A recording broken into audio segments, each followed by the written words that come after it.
use it as just a way of keeping on track. Yeah, Okay, good. okay. All right. And you can hear me fine with this, right? Okay. Yeah. Perfect. Okay, all right, so let's call the meeting to order. Hey, down there in the media room. And please join me while we pledge allegiance to the flag. I pledge allegiance to the flag of the United States of America and to the republic for which it stands, one nation, under God, indivisible, with liberty and justice for all. Okay, so thanks to all you lovely rec commissioners for coming out, and we're eager to hear the presentation on the potential for a new pool at Hackett Hills. So would you mind, do you have Charlotte? Oh, good. I have this, and I will stand for a second, and then we can talk. Good. Well, I apologize about the PowerPoint. It wouldn't have made too much of a difference because a lot of it's conversational. There are some pretty cool pictures in there, but I can send those to you later on. My name is John McClargy. I'm the Director of Sports Development for CME Engineering and Mythic Sports. Mythic Sports is the sports arm of CME Engineering Services. We're a design and engineering firm out of New York. The sports group has been doing this for 32 years. And that's all I've been doing for 32 years. Specifically, a lot of aquatics work. Some of that comes because of my background. In 1980, I was a swimmer at Olympic trials. And I was sitting in an engineering firm one day, and we got a call about a new school, and everybody started sweating the bid because they said, brand new indoor pool. And somebody pointed to me in an office one day and said, well, he was a swimmer. So when I was young and out of college, I became the pool guy. Since then, hundreds of facilities throughout the country and the world we got involved with, whether it was consulting design engineering, program feasibility, or the whole picture, program management, right, from soup to nuts. Our firm has handled some of the largest pools in the world. I guess the most notable would be the Beijing Olympic Games, the Water Cube. We were the engineering consulting firm for the Chinese government for the Olympic facility at the Olympic Games. We've worked on 3 different Olympic venues before, but none of that really is what really sets us apart. The community pool does. A lot of our work is indoor and outdoor pools. Okay, a tremendous amount of competition pools, but not always recreational. We used to do a lot of water park work in our past, but our experience is bar none because we're actually program and operator type people. So we start with the program and operations issues, work through the design issues and feasibility to try to determine what makes the most sense. Not, hi, my name's John McClargy, I'll design a pool for you. What makes the most sense? What fits the budgets? What fits the program needs, the community needs? How much water is too much water to build? Those types of issues. So we understand that these are highly emotionally driven type programs sometimes. Building a new pool, building a new field, whatever we build in sports tends to be emotionally driven. We know that it requires a varied stakeholder backup and backing on a regular basis. When we plan these things, we call it ICON planning. It's kind of our little trademark. Innovative, commercially viable, one of the best centers of its kind, right, with the newest technology. So when we do ICON planning, regardless of the size of the pool, whether it's a therapy pool that's 20 by 40, a municipal outdoor pool that's seasonal, a high school pool or Olympic pool, they all try to meet those criterion. Okay, because we know that whatever we build should be viable, should meet all the community needs to the best of its ability, and should operate also efficiently. So it doesn't really become a big cost drain in the future. We understand the specialty design and engineering considerations. Pools are living, breathing organisms. When you turn them on, they pretty much, for the season, they run 24/7. They're water consumers, they're power consumers. They require maintenance. Even shutting them down for the winter is a maintenance issue, because you got to reopen them and make sure that everything goes well then. So it's not like other sports facilities. No matter whatever you do, even winterizing a pool could make it last longer if you do it right. We're supposed to be designing pools that last 30, 40 years, if not longer, not 10 years. So couple statistics that I'd like to start everybody off with a little bit. 70% of the 265,000 public pools there are across this country are over 30 years old already. That means the vast array of pools are already at their lifespan. And once a pool starts to go, it's like pulling a string. It goes fast. Now, I've decommissioned pools in New York State that were 70 years old. I've decommissioned pools in New York State that were made out of cinder blocks that lasted 30 years. So before we get into the definition of a pool, it's 4 retaining walls at the bottom that's waterproofed and holds water. It's not much more complicated than that except for filtration and other needs. But what we build and how it serves individuals, from our smallest constituents to our oldest, that's the most important part, because we need to attract people to use it, to pay for it, and to want to be there. Of those 265,000 pools, 50% of them likely will not get renovated or repaired. A lot of consolidation of pools throughout the country right now. 2 or 3 municipalities ganging up and saying, let's just build one in between us and use it. Partners, whether it's the Boy Scouts of America or somebody else, there's multiple users that make it work right. I was instrumental in the largest pool in New York State is the Nassau County Aquatic Center, a big indoor Goodwill Games, competitive facility. After 12 years, they were ready to shut it down. $23 million to build it. 12 years later, they were going to shut it down. And, and part of our job was to do a feasibility study and tell them how they could actually not shut it down and operate it better. Why were they going to? It was losing money. They weren't putting the maintenance money in it. We're going to talk a little bit about this in a second. Because if you don't maintain your pools, they will cost a lot of money to fix as you go. Like a boat. Exactly right. Exactly right. In the case of Nassau County Aquatic Center, when you build something that big and you don't maintain it, it goes down.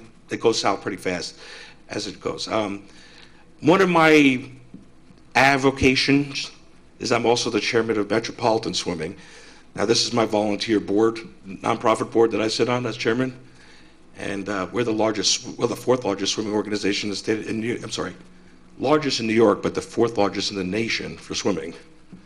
All your competitive swimmers from Dutchess County South into Long Island fall under our auspices. So we're pretty familiar with all the pools in the area, and we tried to help them by being involved, as Metropolitan Swimming. But I'd like to keep my hands in everything a little bit to see, to make sure that we're on top of all the programs and services, what's not being done right. The truth is, over 30 years, you get to learn what doesn't work and what does work. And the truth is, 30 years ago, the pools, pool and tennis clubs, the private pool and tennis clubs that I grew up with when I was a kid, they were all very successful businesses. Pools made money 30, 40 years ago, 50 years ago. And they made a lot of money, but we charged a lot for them. They were part of a private organization.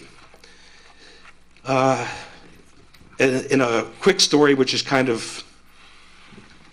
of a sordid story, but I bring it up a little bit because people go, well, why don't pools make money now?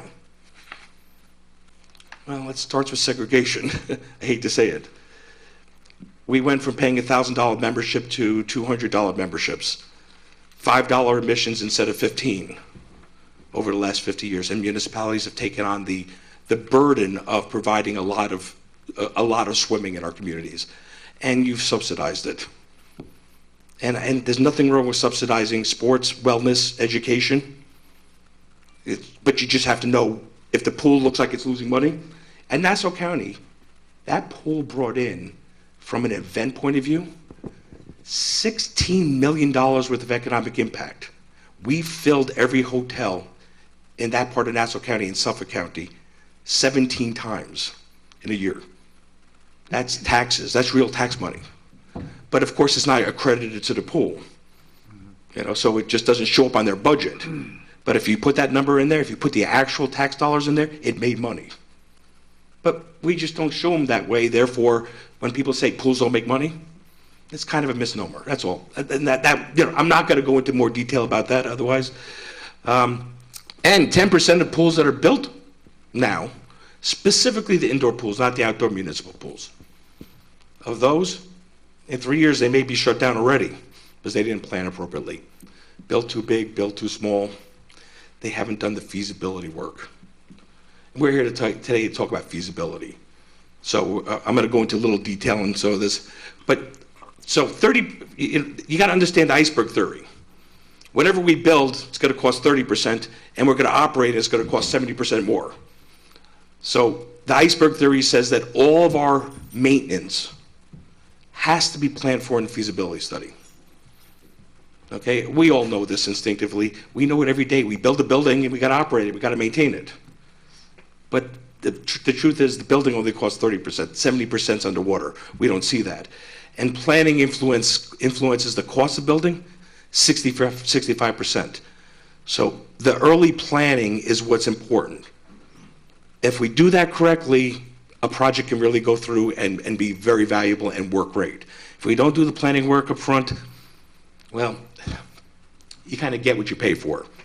Let's just put a hole in the ground and hope people come. That's not the right way to build anything. So what we know about pools is that they are all program driven. Now the program could be strictly recreational. Okay, we're talking about an outdoor municipal recreational pool. But there are valuable things that we can be doing in pools. And we're going to talk about those later. We have to look at what it costs to build and operate to decide what it's really going to cost to be a user. Value received pricing, we call this. Now you can choose not to accept that price or not, but if I tell you it's going to cost $100,000 to operate, we should at least be charging $100,000 to use it from whatever we think our constituent user group looks like. Now, again, you don't have to do that, but you should know what that number is. That's what's part of feasibility for us. Okay, when people started doing that, Nassau County Aquatic Center started doing that, they started to break even or make money on it. Now, government doesn't make money, but at least that money goes back into an operational fund that helps maintain it. And that was really nice. Temperature, access, and depth. All pools, when they're designed, have those three criteria to consider. The temperature of the water. You build an outdoor municipal pool, if you're sitting in the sun and it warms up, great. But if you think people are going to want to swim in well water at 75 degrees and enjoy it, you're wrong. Now, I grew up in, when I started competitive swimming, I was in a lake, and it was cold.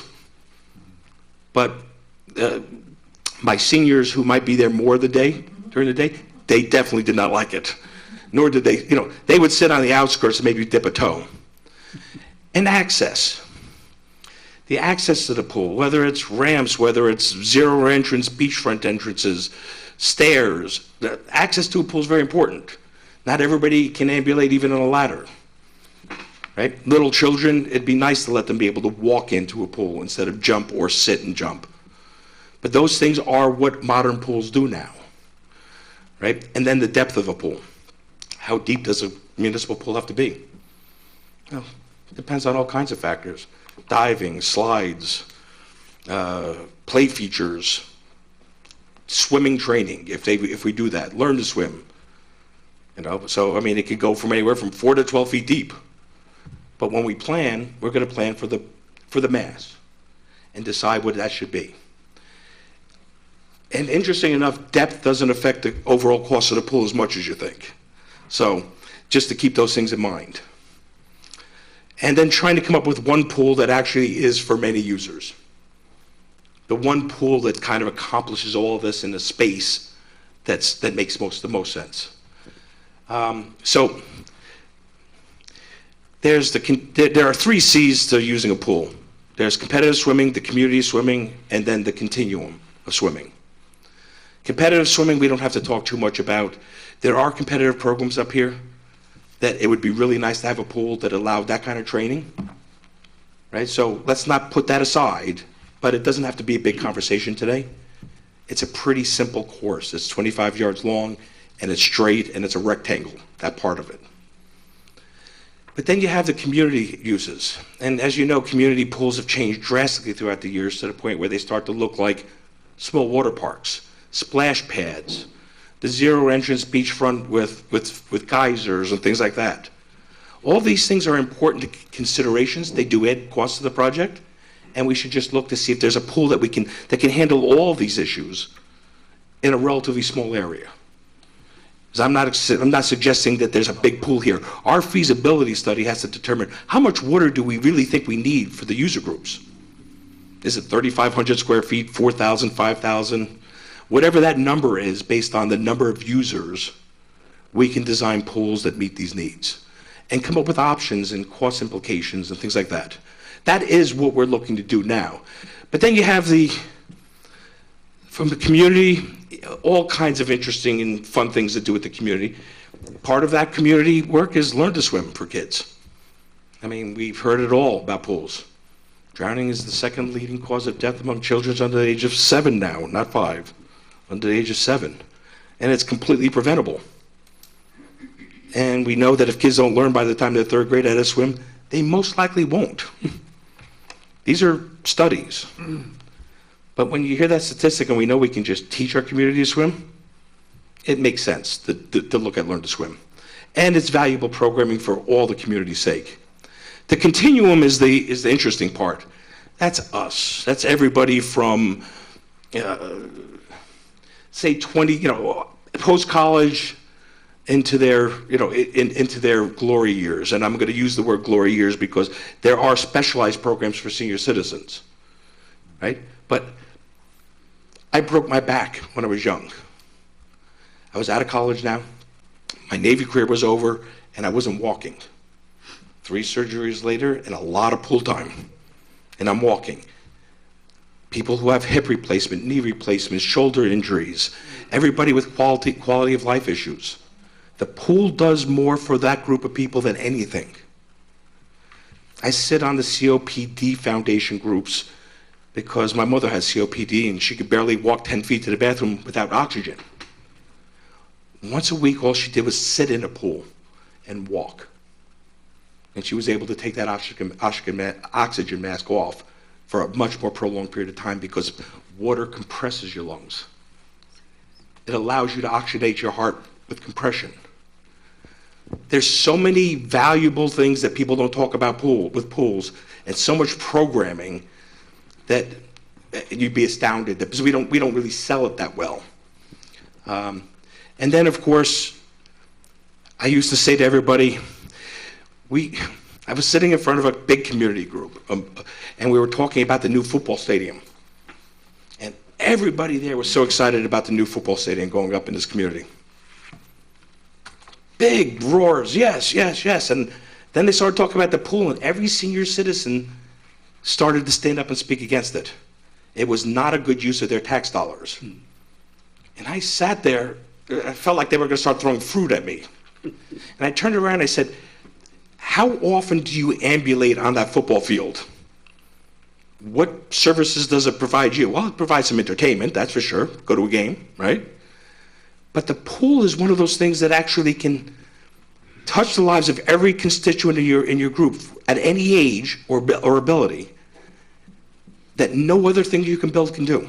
There is nothing, and I challenge you to come up with one if someone does, right, that you can build that will serve everybody in your community, whether you're in 3rd grade or 90 years old. The pool can do that.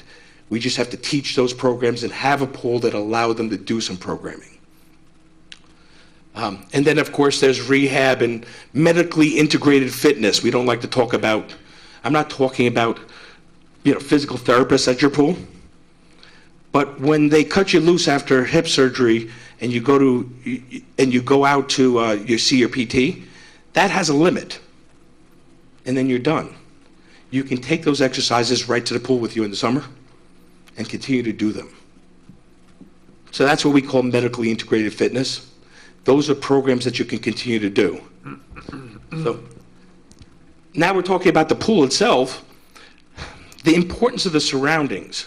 We started talking about water, temperature, access, depth, programs and services. The temperature of those pools is important. But you got to think a little bit like the community bathhouse ideas. It's a center, community center. The pool isn't quite as important as the surroundings around it. That's the deck, the seating, the landscaping, if you allow them to go into dusk, if it's some lighting, is it decent facilities for bathrooms and bathhouses? Do they have concessions? Is it well landscaped? Is it in a pleasant place to be? Because as you know, I can go to a pool for 4 hours and only swim in it for 45 minutes total on a hot day. I'm going to find a place to get comfortable and sit with the family, or these are the things that make people go to commercial recreational pools. Not necessarily the pool itself. We have a beautiful pool in Rockland, but it's in the middle of United Water property, and it's buggy, and they had taken all the trees away, and nobody wants to sit there. Yeah, maybe you go down there for 10 minutes, jump in the pool and leave. It's not the point of the pool. It's a waste of money to build a pool like that. You want people to come spend some hours there. To do that, we got to look at the amenities around it and make sure it fits and it's designed and comfortable where it's going to be, right? And that that's going to be attractive to people that want to be there. Pools have specialized equipment, real quick, to talk about. We talked about filtration. We talked about water. There's chemical treatment. Okay, these are all important things, and they're all things that happen in engineering, and engineering on pools hasn't changed drastically in 30 years. I say that with a certain degree of intrepidation because I don't want to make my job as an engineer sound any easier. I mean, sure that there are minor changes and revisions, and we stay up on everything, but you still pass water through a filter and clean it, and you still have to add chemicals to the pool, and so far, they haven't made it that easy. It's still chlorine most of the time. Okay, so pools have to be treated.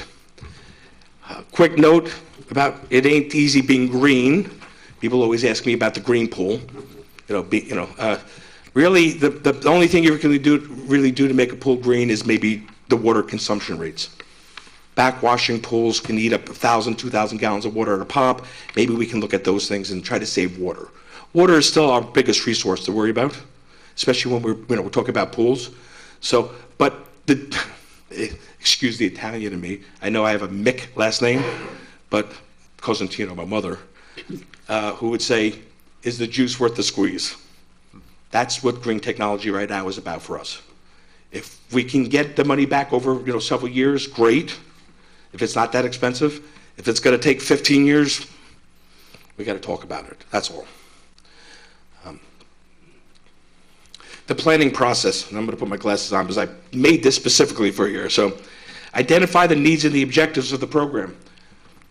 Working with Recreation, Kathleen and I've talked about it in detail. Eileen and I met briefly. We talked about it in detail. We got to identify the needs of the community. There are a lot of ways to do that. I'm not a big survey person, send a survey, because you don't really get what you want to get out of a survey. But whether it's running a special rec meeting where we invite people to come, like a charrette session, and talk about the pool, what would they like? What would they like to see? That type of stuff tends to work better. But we tend to know a little bit better too on those things. Gathering information for the locale. I mean, looking at past trends, looking at our user bases, looking at the ages, looking at the price points that we've been charging.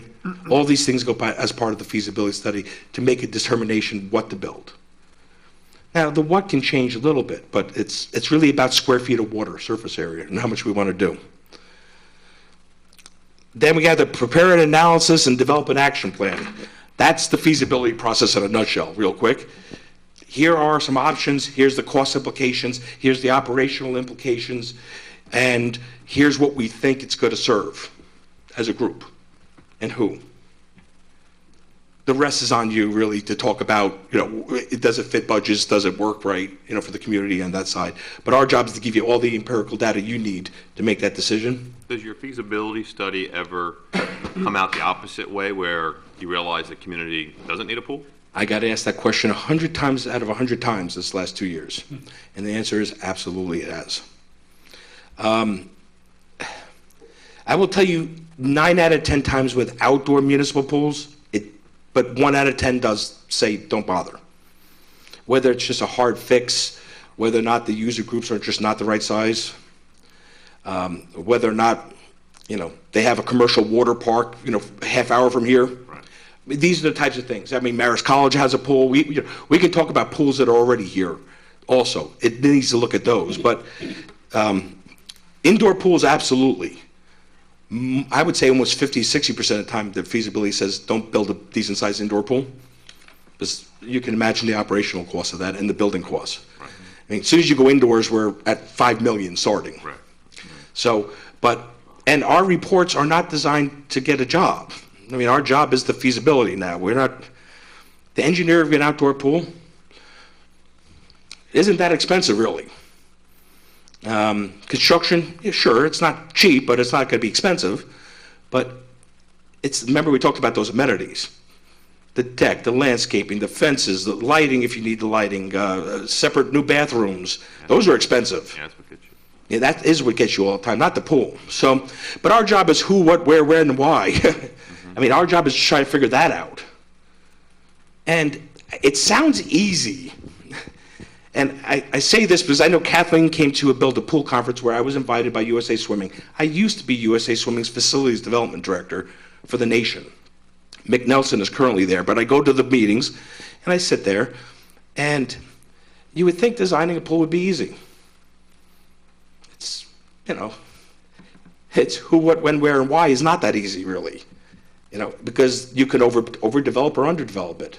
I mean, is your current pool of size substantially enough, but just not quite modern enough? Does it just need to be upgraded? I mean, those are the kind of questions a feasibility study has to answer, okay? And we have to look to see who the user groups really are and how vehement they are about wanting some things. Will they pay for that? I know we have people who are competitively bent in the back that I know. You know, a competitive swim team, and I get in a lot of trouble because I say this, I'm the Metropolitan Swimming Chairman, should pay a lot of money to use the pool to cover the cost. The truth is, commercial rentals for swimming, for competitive swimming, have gone up by 200% in the last 3 years because we're paying our fair share. And there's less pools. And there's less pools. And that's a big fight right now, looking for water space. So there is a need for it. I won't lie to you, there's a need for it. The truth is, up in Dutchess County, there's a need for an indoor pool, another one, because teams need year-round training. But, you know, there's other ways of covering pools too, by the way, that are not that expensive, that make them year-round. Our study would probably come up with ad alternates that talk about those things just for consideration purposes and what it's worth financially to do so. But in the truth of the matter is, I mean, besides all this, I ran the largest USA swimming team in Metropolitan Swimming from 1984 to 2003. Again, this was my avocation, it was my job. But we were 325 swimmers in Rockland County, and I rented North Rockland High School's pool. In the 90s, I was paying $150,000 a year to rent 8 training lanes for 4 hours. Can I ask a question? I'm sorry, maybe I'm missing this, but so is the idea that we would be hiring your company to go through this feasibility study process? Is that what? Well, we're making a presentation that a feasibility study has to be, and yes, we'd like to be your feasibility study group. Okay, I'm just making sure I understand. We are specialized. It's a specialized, project. So, and we think that usually the price points on feasibility are usually relatively low. So to determine how you best go about that. But the answer is yes. Okay. You need to do the feasibility. And so I heard the steps that you go through, and I'm just curious at what point the cost factors in. It sounded as if at the end you come up with options with costs and then bring them back to us. But it seems to me as if it would be sensible to set some envelope on the cost before you get that far, because otherwise we're going to be coming up with ideas that may not be feasible. It's a catch-22, I agree with you. Do we walk into it with blinders for a second and just say, this is what you should build based on the community size and use, and this is what it costs, and this is what it costs to operate, and then determine whether or not that fits into the plan? Or do we figure out what the plan is first? Now, I'm all right with either way because, again, the engineer in me says 2 + 2 should equal 4 all the time. So if you told me you had $1 million for a project, we have to figure out how to build what you need for $1 million. The problem with that is it sometimes skews the other result. Is it meeting the objectives of the group? It's all right to say, I think it's 1.7 million to meet it, but you have $1 million. Can we go back and make that fit? I think it's harder to do it the backwards way, but I'm not going to say either way that it's right or wrong. No, I understand what you're But saying. it is a catch-22. I wouldn't want people to get the idea that they could have all these things and then we actually can't afford it. That is disappointing. Do you know what I'm saying? So, Sports and aquatics are highly emotional, so I understand that, Yeah. okay? And I don't think that that's the purpose. I think that we already know to some degree some limitations. okay. The space, the size of your current pool, right? I don't think we're going to be building a new commercial water park down there that's, in a 50-meter competition pool that's ready to, right? To some degree, it's always good to know about budgets, but if we were going to argue about a program thing and a $200,000 difference, I think that's not the right thing to do because, listen, every dollar counts, but there's always a way to trim a pool project down to still meet those objectives. But we're not going to be trying to sell the next Olympic trials facility, here at the park. I mean, that's not the idea. The limitations are really based on a lot of user information. Are there typically between the hours of 9 and 1, what is the user group there? Is it 12 or 30 or 60? It depends on the weather. I mean, we've had some pretty, excuse the vernacular, funky weather this year. Some cool days and some really warm days, but it does affect the use of the pool. So how much water do we really need? But we can determine before the study some of those parameters to make sure that we stay within a certain, a certain benchmark. Well, I just don't want anyone's time to get wasted or.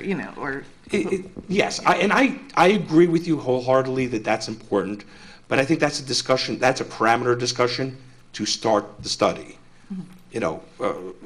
And we've already discussed, Eileen and I had a quick conversation, Kathleen and I talked briefly, we kind of know what's been used.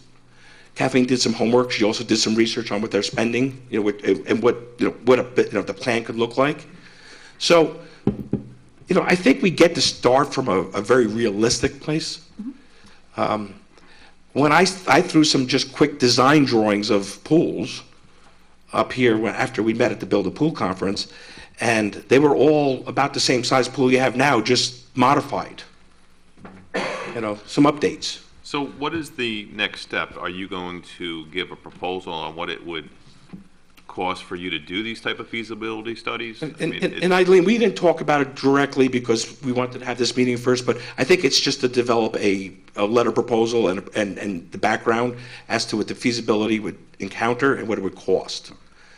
It's not that expensive to do this because we're not doing. We discussed a number. I can't remember what the number was, but I can go back and look. I mean, it was very low. Do you remember the number, Kathleen? I wish I did, but I came up here going. We're lower it. Joe, do you recall? I thought it, what was it?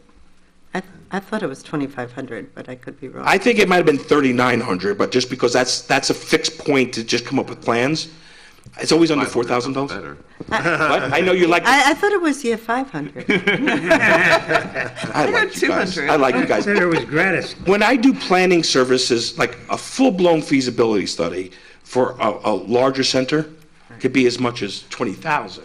Okay, but you know what? but We do have like a I lot know, on our agenda. and I wanna We get really done. should get focused But to on. answer your question, it's 4,000 or under that we talked about. I think it was 3,900 is the number I always put out to everybody. So we need to find a preliminary design that satisfies budget, options, support and auxiliary spaces, specialized systems, property placement, parking needs, landscaping, that kind of stuff. That's what we have to come up with in a budget. Remember, on staff, staff is the most important thing for a pool, and marketing to your public. I could talk a lot about other things, but you'll see it in my PowerPoint because it's more pictures and fun stuff.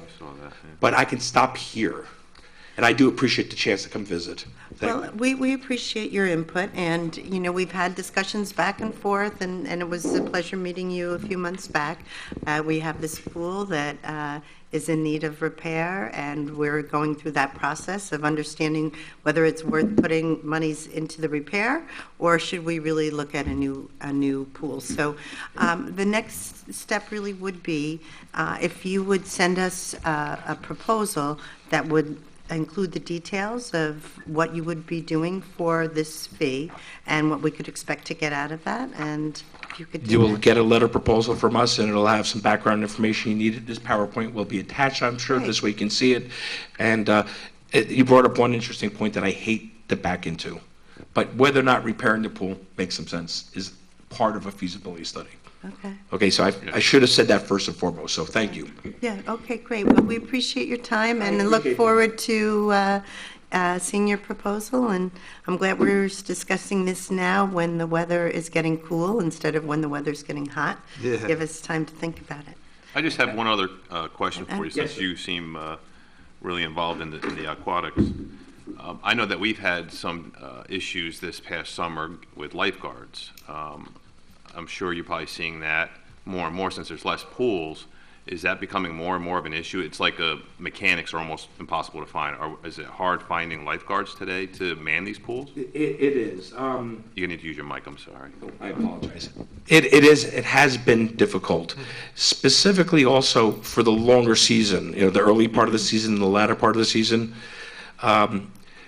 We find the municipalities are paying lifeguards a little bit more than they want to, just to make it more attractive to be it.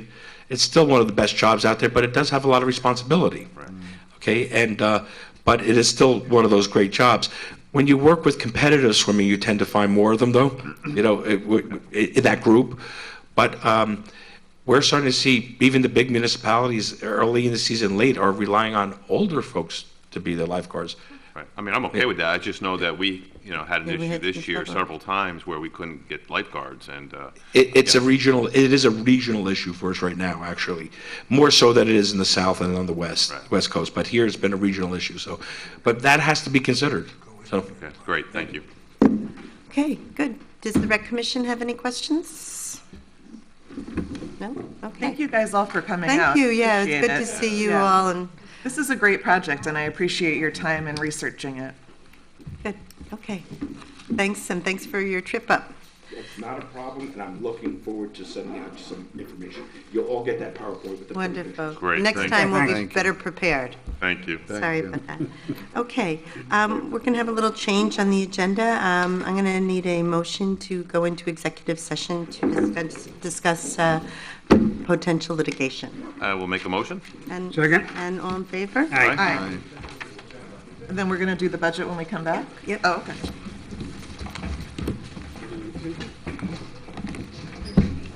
I'll let you go.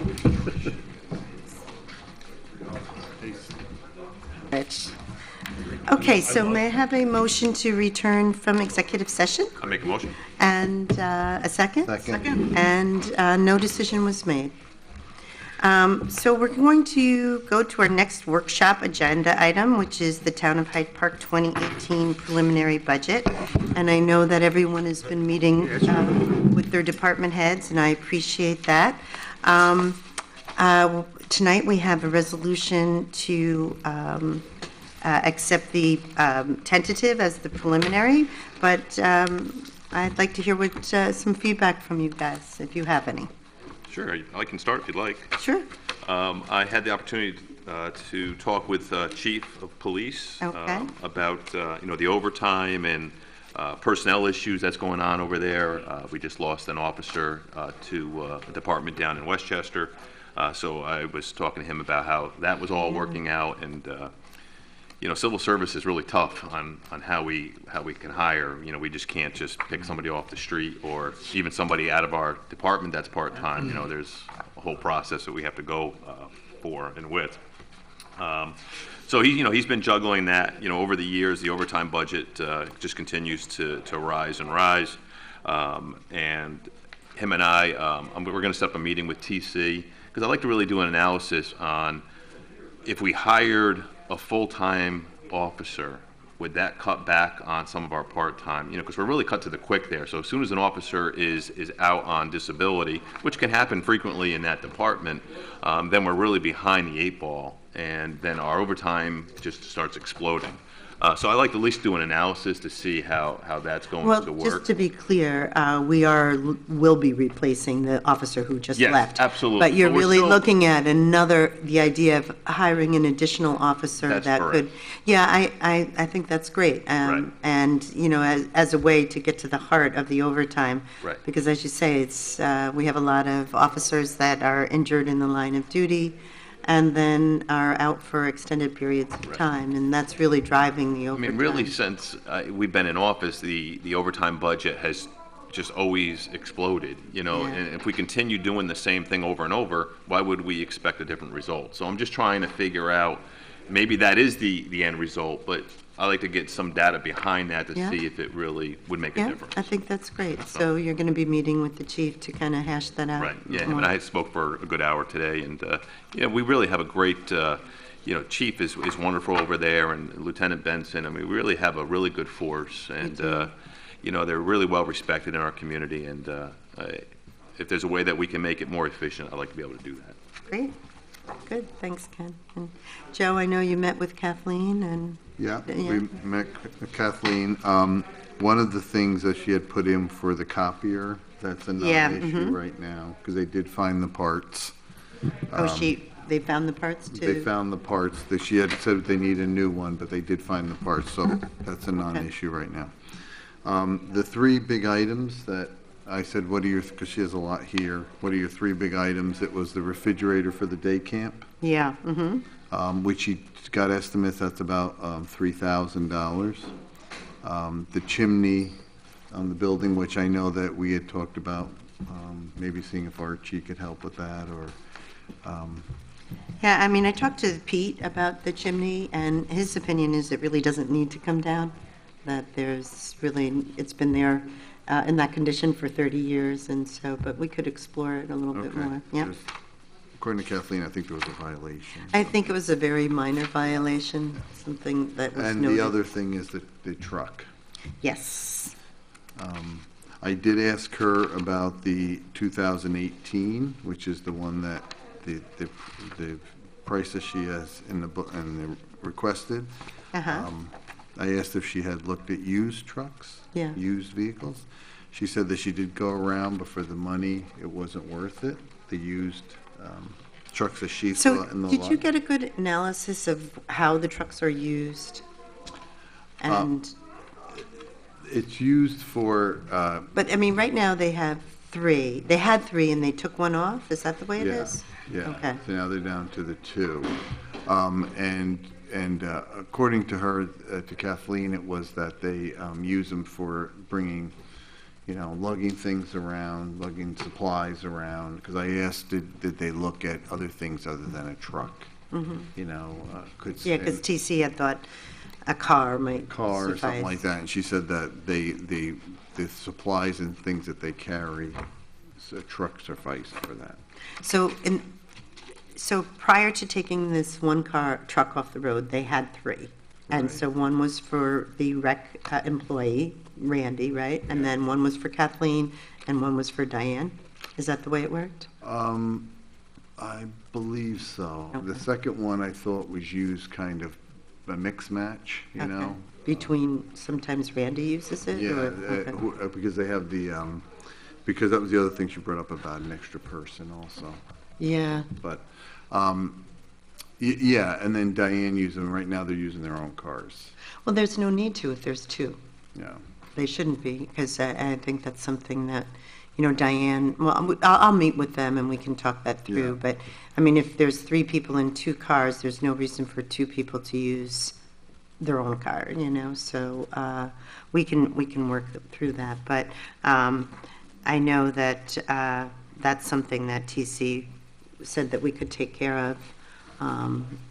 So actually Kathleen's here. So Kathleen, can you just kind of go over how the trucks are used at the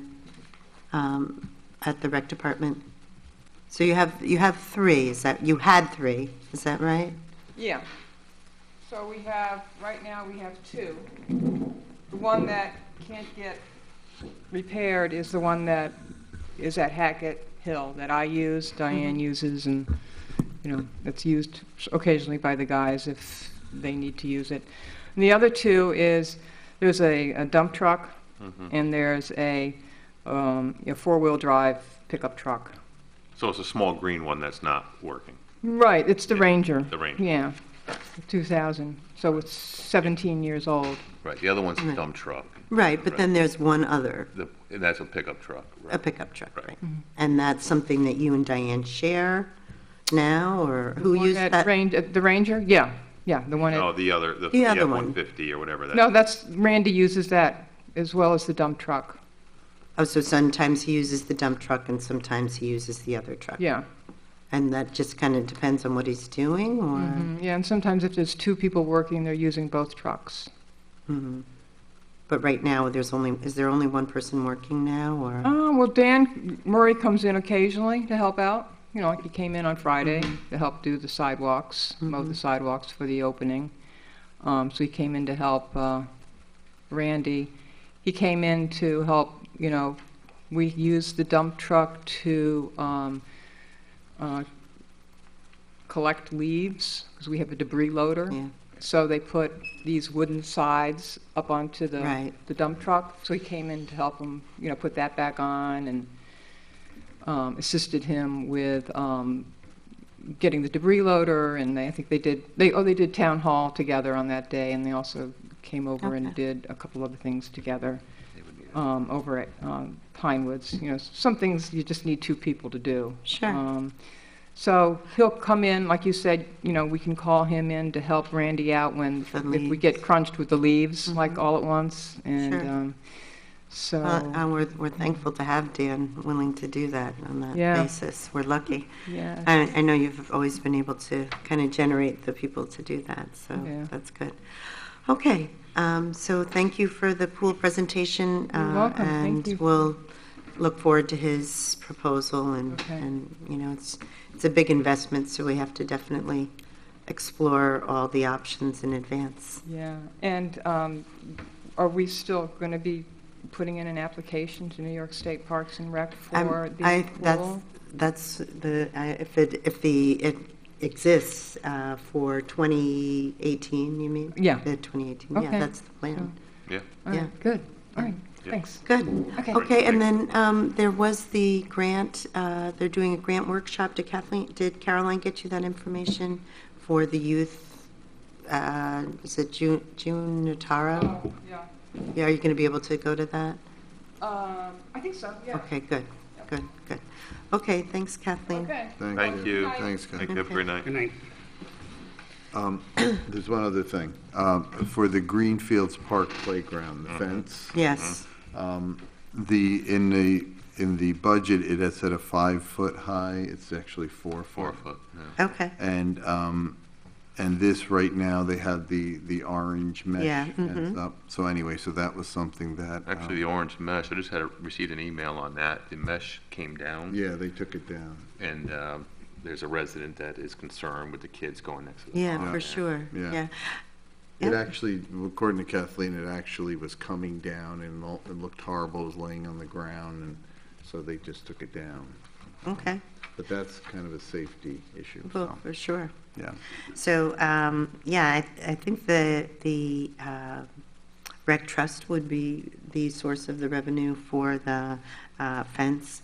And I think that we also received some additional revenue for Greenfields Park. $2,044. Yeah, From the Greenfield Park Water District. Yep. Yeah. How much was the fence in the budget? The fence was $94.95, and with that $2,044, it comes to about $7,500. Okay. Which should actually be less because you're going down a foot. Well, this estimate was when she looked at her estimate. Oh, so it was. about 4 Okay, foot. all right, Yeah, okay. Yeah, she just put 5 foot here, I'm but, sorry. yeah. Okay, good, thanks. And Dave? do you have Yeah, any? well, in talking with zoning and building, I talked with Tad, and she has a request here for an increase in Hampton's 8 hours a day, 4 days. I'd be in favor of it, just seeing the craziness in that office at times. They seem to, with enforcement policies, I think they could use the extra help, and I asked my colleagues to consider that as a legitimate request. As That was far- for Ann Hampson, is that Yes, right? yes, increasing her hours from to 8 hours a day, Oh, she would work 8 hours? 4 days a week. Okay. Yeah. I think that the department needs it. And also in building, there's some small increases asked for by Don Westermeyer that I think they could probably use also. I asked my colleagues to look at that and judge that. It's also a busy office, and they seem to be overwhelmed at times. Well, Don't John know. DeRusso has left, so we are looking for a replacement for him as the deputy building inspector. So Oh, well, I don't know if that was in Don's budget, but I assume it is. But again, we have to, it's not easy to find someone, but I definitely want to replace John DeRusso. absolutely. Yeah. Okay, yeah, Good. good. Okay, hey, Emily? Yeah, so for highway, there are 3 things I wanted to point out, and I'll tell you which pages they're on. So the first is on page 32, drainage. And, the system as it stands is that a lot of times these lines are a little underfunded, and then as Walt needs money in those lines, TC moves it, and Walt appreciates that, and it works okay, but he's trying to budget accurately for what he predicts based on past experience. So for drainage, he had budgeted 20,000. This is line 05.5110.411. And he had budgeted 20,000, and the current budget shows 10,000. And this year, we've already used 18,000, so 20 is really not unreasonable. We all know the drainage issues that come up. The second item on page 33, under machinery, 05.5130.400 and .410 is truck repair, basically.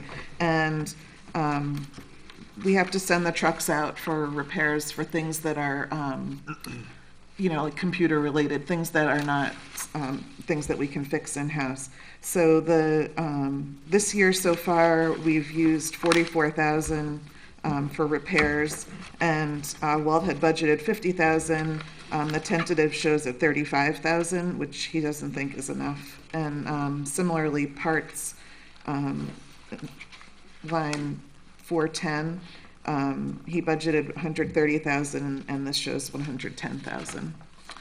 And then the final thing is on page 34, under brush and weeds. That's the tree trimming line, and we know about all the trees that this year was a rough one for trees. Line 05.5140.400. He had budgeted 35,000, which we've used almost that much already in 2017. He budgeted 35,000, and the tentative shows 15,000. So, adding all those together, that's $65,000, and I realize we're not going to be able to find that and put it back in, but I just wanted to bring those to everyone's attention, and I'll talk to TC about it and see if there are any modifications we can make. Because like I said, we do seem to always end up making up the difference somehow, but it makes sense to plan accurately from the outset. Okay, great. Dave, were you going to say something? Dave? No. Oh, I'm sorry. I'm good. Okay, good. And one other thing that came up, That was it's not exactly on the subject, but I'll just mention it while I'm at it. The roof, the salt barn work.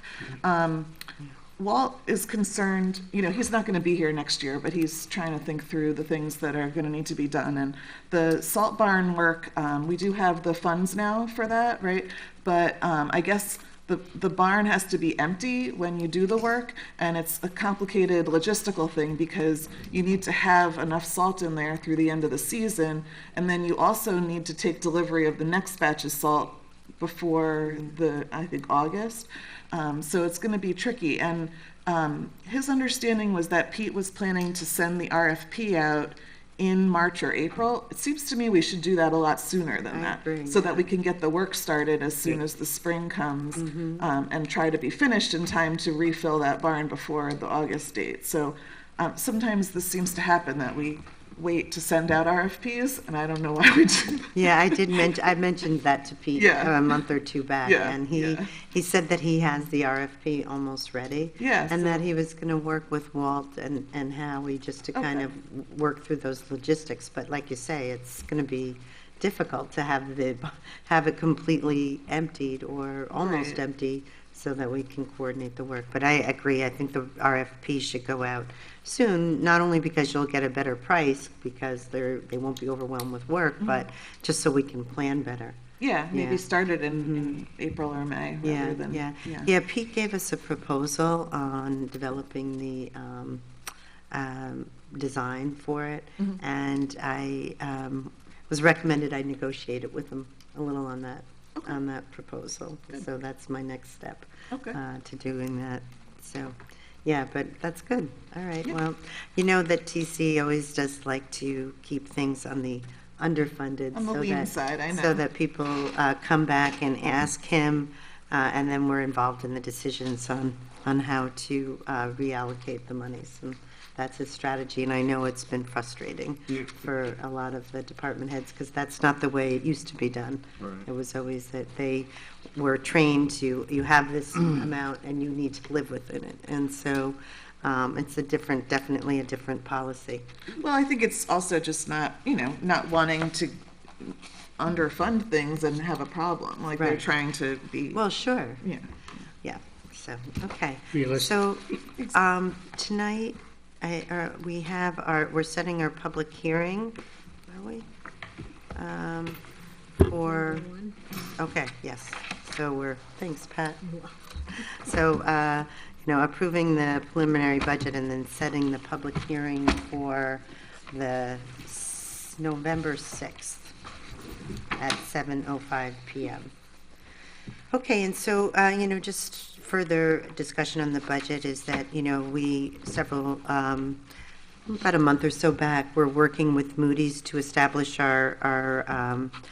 reestablish our credit rating, and it's been affirmed where it was before with a very positive report, especially because we're focused on creating a sewer district, which they realize is going to be very, very beneficial for the town. So we were very pleased with that narrative that went with the I think it's a AA3 rating. So, so that has actually a pretty significant impact on the budget, because that's how you bond those. You need that. Your rating determines the rate at which you can bond, and so if we do go forward, or when we do go forward with our sewer project, that could really have a very strong potential impact on that. And also, we've talked a little bit about addressing the additional paving of our roads, which we would most likely bond for. That's what's been done in the past. So again, that's another impact of having a very positive bond rating. And a lot of that is related to our fund balance, which we've really built over the last number of years. So, so that was interesting to actually talk with the analyst and see what matters to them. And so we feel good about that, and want to thank the Comptroller's Office for all their hard work and managing the budget and just managing the costs very carefully. So I'd like to add a workshop item, because we have Rich Longendijk here, our Deputy Building Inspector, and so it would really be to give us provide an update and discussion to us on resolution number 8, where we are taking administrative remedies for certain properties. So Rich, would you mind coming on up to the table? Well, actually, why don't you come to this table, because there's a microphone right there. So, yeah, right there is good. Why don't you? So what did I do with... So, over the last number of years, several times we've engaged the Property Maintenance Code, that's Chapter 84, to address problem properties that we have a particularly difficult time making any progress on. And so I know that I read the legal notices on a pretty regular basis, and a number of other communities tend to pool their properties together, the ones that need mowing, and then authorize legal action. So, Rich, would you mind, I don't want you to have to talk off the top of your head. It's okay. You sent me the list earlier today, but, Right. so if you don't mind, we could just kind of go through those. Okay. You have 1 Gary Drive. It's a foreclosure. I have not been able to find a foreclosure company, property maintenance company, anybody that can take care of this place. I can't find out who the bank is. Rich, Hasn't been touched all year. there is a way to, that's supposed to be on a state registry or inventory that that property isn't listed. Well, the last time I called the zombie hotline, whatever you want to call it, Right, they didn't have it. it's not really up and running yet. They're actually, okay. they're collecting Okay, data at this time. We can't use it as a resource to actually Oh, okay. get information from them. when do they think they might have that up and running?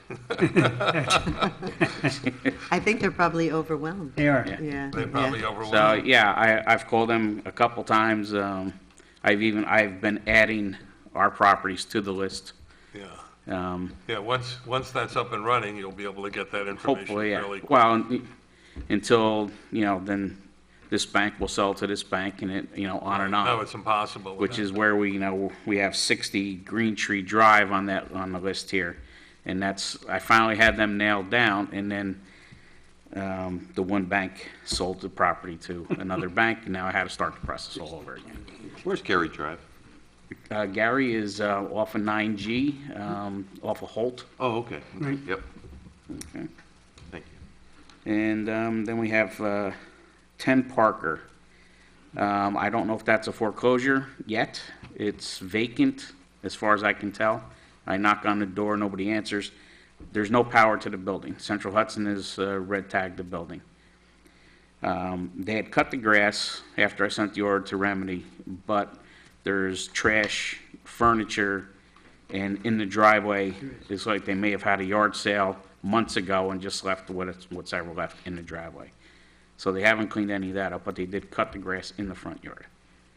Like I said, I'm not sure, I haven't been able to determine if it's foreclosed in the foreclosure process yet. Can I just interrupt you for a second? And that actually doesn't have any impact on the process that we're using tonight, whether it's in foreclosure or not? No. No, okay. It's just that when there's an obligation imposed upon banks now. Right, yeah. That we shouldn't have to be doing this. The bank should be coming in and doing this. So in the meantime, we have to go through this process. But hopefully, when the zombie property law is in effect, it's going to be a lot easier because of the burden is placed upon the bank to come in and deal with those properties by law. But this process that we're following, it really, This is our own law. we nail, and the issue of service does not become problematic because we can. Just send it to, I think, to the last property address. If you have any questions about where to send it, just contact me and I'll go over that with you. All right. And what other ones do we have? Okay, So the 25 Birch. 25 Bircher Avenue, it's, we know who the owner is. We haven't been able to contact them. I've sent several letters, registered, certified, just regular snail mail, and I get no response. At one point in time, early in the season, there was a for sale sign on the property. I called the real estate agent. I was told by that person that he believes the house was sold, which wasn't the case. And That was convenient. Believe me, if he was the real estate agent, he would have known if it was sold. yeah. So, and since then, it's been taken off the market. So Okay, well, that one we get complaints on it, pretty Sure. regular. And that hasn't been touched all year. So the grass is pretty, Messy. well, now that it's starting to die off, it's, a little bit better, but not great. And then we have 564 North Quaker Lane. Yeah, right, That's yeah. another foreclosure. Five Brothers Management Company had it. It was sold. The different bank had it. So Five Brothers no longer takes care of the property, even though their signs are still on it. They haven't been able, they usually can tell me who the property got sold to. In this case, they have no record of who it got sold to. So, in that case, we're just, spinning our wheels there. We know who the last owner was, but again, I can't find them. All of our mail comes back, so, Did you say 60 Green Tree was a foreclosure? I'm sorry. I missed- Yes. Yeah, okay. yeah. So- Now, 60 Green Tree, I have been working with the new, which is Five Brothers again, they're very good, dealing with them. They cut about half of the property. But the front, of course, they started in the back. I wish they started in the front, it would have looked better.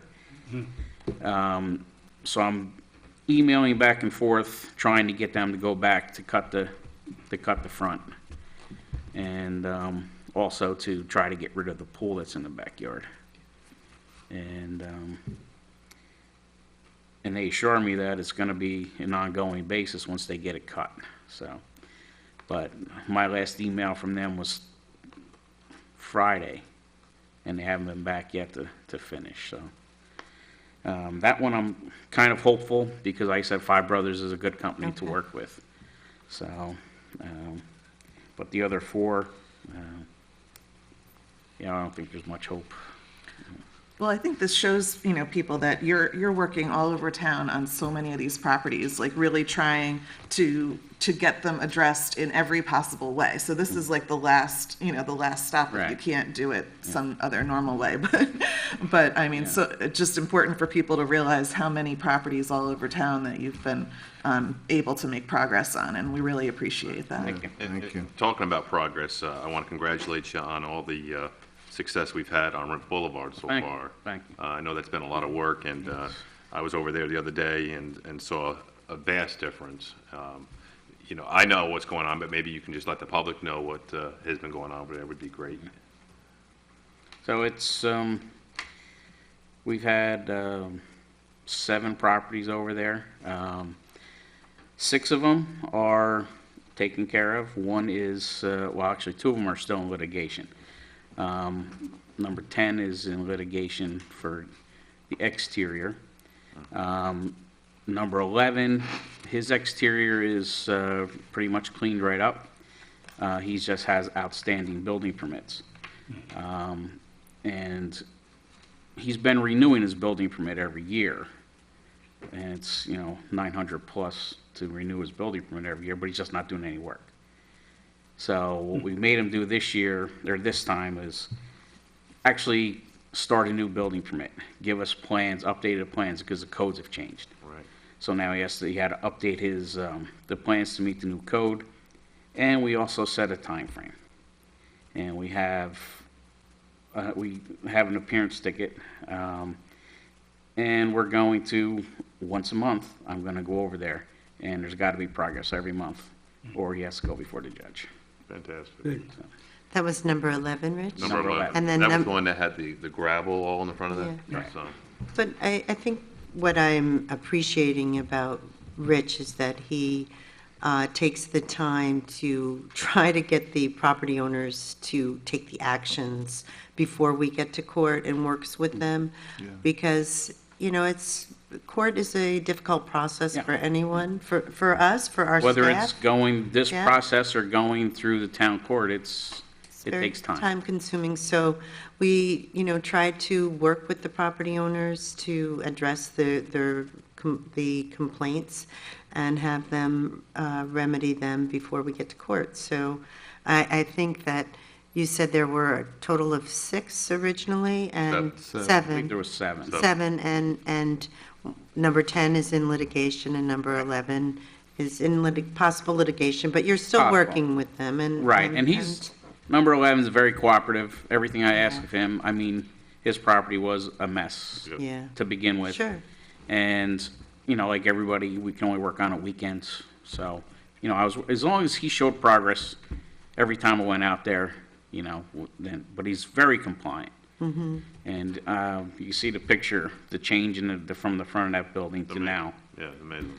Actually, that would be good, yeah, thanks for sending those photos. We should give those to Pat for the record, unless, Yeah. yeah, if anybody wants to. I'll get you another copy. Okay. I got some notes on Okay, here. okay. But we'd like that to be part of the record, because it's, you know, it's one of the biggest issues in town, is property maintenance, and I think you're doing a fantastic job. Thank you. I'm really wanting 2 or 3 of you, but we'll have to, and I know you've been giving us extra time, and appreciate that. So just to go back to the 5 properties, Okay. the next steps are, what, Warren? We're setting a public hearing, We're I setting a think. public hearing, and we have to send them notice of the public hearing. I've given you the documentation Okay, for that. so who sends the notice? Our clerk would. Okay, okay, and so that's already been sent? I to the- sent it to, I didn't bring the file with me, but I did Okay. send it. But why don't you have Caroline call me tomorrow, and then I'll give her instructions. Well, you're going to be here. Well, I'll be here tomorrow. Yeah, so, I'll so pick up you my sent file them and- to Caroline? Yeah, or- we sent it to the, I sent Oh, it to the town clerk? Right. right. Okay. And there are instructions in the resolution as to the manner in which it's supposed to be served. Now, the resolution has a blank for the date. Yes, Do we- what's the date? I didn't know what the date of the public hearing was. Should we make it for? Well, you have to give them 30 days in which to comply, so you're gonna have to allow for that, so probably won't be till December. 30 days from now? Yeah, I thought that 30 that days had from- already been done. 30 Now. days from the date we send them the notice. we pass Our- this. Unfortunately, the Hyde Park property maintenance law has a lot of due process in it, more so than some of the other property maintenance laws. So we are required, when we set the public hearing, to give them 30 days to comply before the public hearing. 30 days So we before have the to public Send hearing. the notice out, and then set the public hearing after the 30 days to see if they. 30 comply. days from the date we send it out? Correct. A notice. Okay, so that probably won't be till December. That's what I just said. Right, but when we Either the decided to 4th do or this the 18th. today, The 4th or the 30 days from 18th of today. December. Or Because, tomorrow. I mean, it's probably going to be too late to mow at that Probably point. going to be too late to mow, unless you want to have a special meeting. When's the last time you think you can mow? Well, it well, it depends. all depends on the The weather. way this I- weather's been going, I mean, it's gonna be 70 degrees again You know what, tomorrow. I think we should so. at least set it, and, you know, if the weather's good, we'll go in there and get them Well, mowed. Okay. You know, Yeah. unfortunately, this is the way the law, I mean, each. Well, maybe each how long municipality- will it We may want last? to change the law. Can we do it if we establish that that's what we're going to do, how long do we have to do it? Because to do to what? do the mowing. We can set it up and anticipate that we're going to do the mowing now and have somebody And what ready to if, go. what if it's not till December, can we do the mowing in April? Well, yeah, she can do the mowing, you If know, later on. Yeah, okay. Well, let's go ahead anyway. Yeah, okay, It's the so, best, you know, it's the best we can do in time, in terms of I know, time. it's a process, it's a Well, now we long have a process process. in place for next year, so. And then we'll, Right. yeah, let's do it. So the options are, December 4th or 18th? would the 4th be, yeah, okay, so we'll set the public Earlier, hearing for December 4th. Well, and the one on Parker, a lot of it, as you say, is not lawn. Right, it's not lawn, the garbage. lawn has been cut, Yeah. but the debris and everything Debris, is still okay. there. Yeah, it's garbage. So we'll set the public hearing for December 4th. Rich, I have a question for you.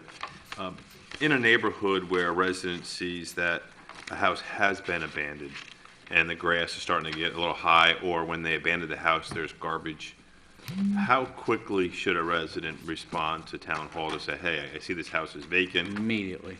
Okay. The quicker we get it done, the quicker we get the process Yeah, they didn't started. know if it should be a month, 6 months, you know, they didn't know Yeah, if they it shouldn't was. wait. Right away, I Okay. mean, and And that process is what for a resident? just send me an email, send in a complaint form that we have. Is that complaint form online? Is it something that we can do online and they can If email not, that? I can mail, they call me, I can mail one to them. Okay. We have them in the supervisor's office. I'll mail them to them. Have them downstairs in our hallway. Yeah. There's a folder of them But- down there. I know Ted That's has It's on the some. website. It might think it be. is, too. Is it on the website? think Is it so. property Is it on our minutes? website? Okay.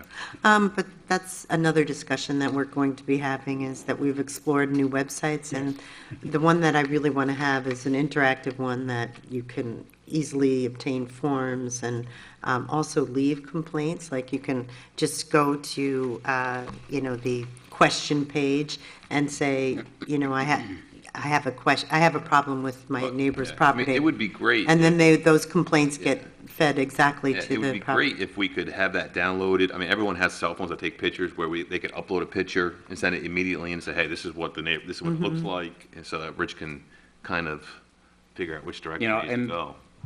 I used to do property preservation work, and I still do inspections on foreclosures. So I sort of have an in with some of the property preservation companies. So that's how I try to find somebody. I'll call them up. Sure. I'll say, hey, whether it be Five Brothers or Security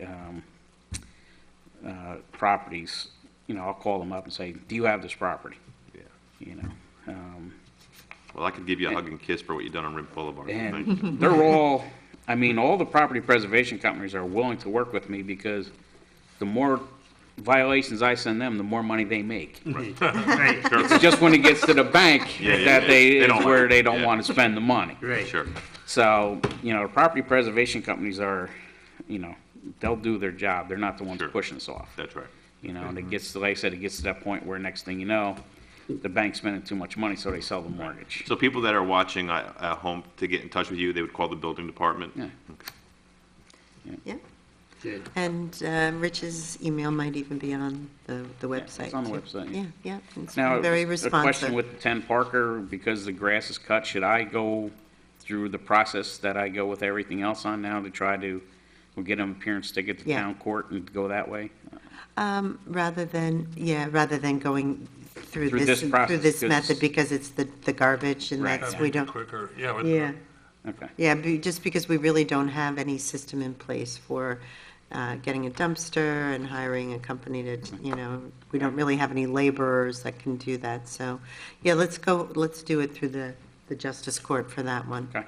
Yeah, I just want you to know that Hyde Park is not the only town No. that's grappling Oh, with. no. Every municipality that I represent, and most of the municipalities have the same problem with Yeah, dealing with absolutely. grass cutting, property maintenance, enforcing it. And we may want to take a look at our law, because I have drafted laws in other municipalities which provide for a more expedited process for getting it done. The problem is, it's not a big deal when you're going in and mowing the property, but if you're spending, the town has to spend $20,000, $30,000 to really remediate a property. You want to give as much due process and have a public hearing on that before you go through that. Absolutely, Yeah. but for mowing, there should be For some more mowing. expeditious And process. we may be able to tweak the law so we Yeah. can, I would love change that. it for Yeah, that. because it's one of our most frequent complaints. Well, and I just know. the nature of mowing, you don't Yeah, want to you have to know. wait months to address it. Like, it just doesn't make sense that you'd have Right. to go through multiple months. Right. 60 I can days. take a look at the law and see if we can Yeah. That'd make be a simple fantastic, Warren. Good. exception for mowing and those Yeah, that'd be good. brush maintenance, things like that. Seems like the foreclosures, at least where I'm thinking of, they're moving a lot faster than they, Yeah. for a while, there was Yeah. a kind of a glut of them, I but, think so too. Some banks are better than others, too. yeah. Well, it's getting to that point now where a lot of foreclosures happened 4 or 5 years ago. Right. And it takes that long for the bank to actually get ownership of the house. And once the bank gets ownership of the house, then they can do a lot more with it. I see. Yeah, They Yeah. can- It's the they can put- pre-foreclosure They can that's put the money into problem. it, they can sell the house, they can, yeah. which they can't do until they get title to the house. Right. So it was that interim period that was that makes sense. Well, the banks were purposely doing that because then they they didn't want the responsibility, right, especially right. with the declining market. Exactly. But I think now that real That's estate why the prices zombie law was created. have Yeah. stabilized, so. Rich, thanks a lot for coming over tonight, appreciate it. And we'll go forward on this resolution. Okay, great. All right. Thank Right on you, home. Rich. Thanks, Rich. Rich, on every property, do you always do it before and after? That movie. Pretty much, okay, perfect. Thank you. And I just have a couple of questions now. Sure. The resolution doesn't direct the town clerk to send out the notices, so do you have any information on that? Who did we direct anybody to send It them? just, that the town hereby resolves that notices shall be served upon said owners. Yeah, but it's not can the to- town clerk do that for Well, us? Is yeah, that- but do you have something specific that we would be sending out? Do you have? Yeah, you're gonna send a them, form can I deal with or this a- tomorrow morning when I'm in? Sure, Yeah, that, and then also, will you be writing a public hearing notice on that? I did, I sent it in, I think. Okay, I didn't. thought I do did. it. Let- Okay, let me- maybe Caroline has. it. I'll bring my file tomorrow morning, Okay, we'll go great. over that. Okay. Okay, Thanks, Pat. thank you. All righty, so no one's here for public comment, so let's move on to the resolutions. Resolution 1023-1 of 2017, resolution approving the 2018 preliminary budget and setting the public hearing on the 2018 preliminary budget. Second, All in favor? Aye. Resolution 1023-2 of 2017, resolution to waive 30-day advance notice of liquor license for on-premise consumption. It's good news. For Joseph Steakhouse. Yeah, is I don't understand that. But, for Joseph Steakhouse. It's going to be open. Yeah, that just waives Right, the 30 time. days. Right, but it burned. But it's not, Oh, well, maybe it's a barbecue. Coming back. so, all in favor? Aye. It's the Senate in process, so there won't be any holdup. Well, that's good if it's I reopened. think it's Yeah, very good. yeah. Well, they have talked to Michael about going forward on Oh, reconstructing? yeah. Oh, wow, that's Yes, which is fantastic. very exciting. Did they talk to you too, Joe, or were you at that Yeah, meeting? I was talking with Ted. And the Ted, yeah. Yeah. Yeah, they're going to utilize the remaining part of the building and then construct a patio and do some Yeah, other. looks really, that sounds really Yeah, good. it's pretty Just cool. as a formality, so he doesn't have to delay once it goes. Oh, Yeah. yeah. Through the Long time to ABC. get it. Yeah. Right. Liquor Yeah, it'd be license great. sometimes take a Yeah. long time, yeah. Resolution 1023-3 of 2017, resolution acknowledging the resignation of the Town of Hyde Park historian. Second? And all in favor? Aye. And thank you, Barbara. I know she's got a lot on her plate, and Right. we appreciate all her hard work. Yes, Thank you, thank Barbara. you. Thank you. Resolution 1023-4 of 2017, resolution acknowledging the resignation of police officer Kevin Watts from the Town of Hyde Park Police Department. Second? And all in favor? Aye. Resolution 1023-5 of 2017, resolution authorizing Hyde Park Town Board to amend the current town board meeting schedule. Second, And all in favor? Aye. resolution 1023-6 of 2017, resolution authorizing the release of balance of escrow from the Town of Hyde Park Zoning Board according to resolution 17BZ. Second? And all in favor? Aye. Resolution 1023-7 of 2017, resolution authorizing the town supervisor to execute a memorandum of understanding with the Hyde Park Fire and Water District. Second? And all in favor? Aye. Aye. And resolution 1023-8 of 2017, resolution authorizing commencement of administrative remedies pursuant to Town Code 84-86 with regard to certain properties in the town of Hyde Park, which were discussed this evening. Second? And all in favor? Aye. Okay, I just wanted to wish Kevin Watts the very best. He was a fantastic officer for the town of Hyde Park, and we're going to miss you a lot, Kevin. He's still a Hyde Park resident, which we're happy about, but he took a job at a much more lucrative police department, so, but we're sorry to see Kevin go. Okay, so with that, may I have a motion to adjourn? Make a motion? And a Second. second? And all in favor? Aye. That was a lot tonight. Yes, it was.